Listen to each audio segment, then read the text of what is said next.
ভুল করেও মানিব্যাগে এই 4টি জিনিস রাখবেন না, তা না হলে আপনার মানিব্যাগে আর কখনোই টাকা আসবে না, বরং আপনি আরো ঋণে ডুবে যাবেন।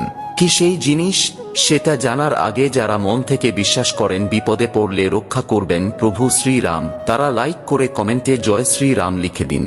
নাম্বার 1, কিছু মানুষ আছে যারা কেনাকাটা করার পর পুরনো বিল তাদের মানিব্যাগেই রেখে দেয়, তবে জেনে নিন এতে মা লক্ষ্মী খুবই অপমানিত বোধ করেন, ফলে আপনার জীবনে আর্থিক কষ্ট নামতে পারে।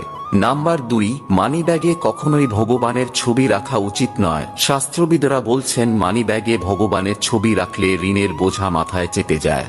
নাম্বার 3, মানিব্যাগে কখনোই কোনো প্রকার চাবিকাঠি রাখা উচিত নয়, এর ফলে জীবনে অর্থনৈতিক কষ্ট ও দারিদ্রতা নেমে আসবে। এবং নাম্বার 4, মানিব্যাগে ভুলেও কখনো আপনার স্বর্গীয় আত্মীয় স্বজনদের ছবি রাখবেন না, কারণ বাস্তুশাস্ত্র মতে এই কাজ খুবই অশুভ বলে মনে করা হয়।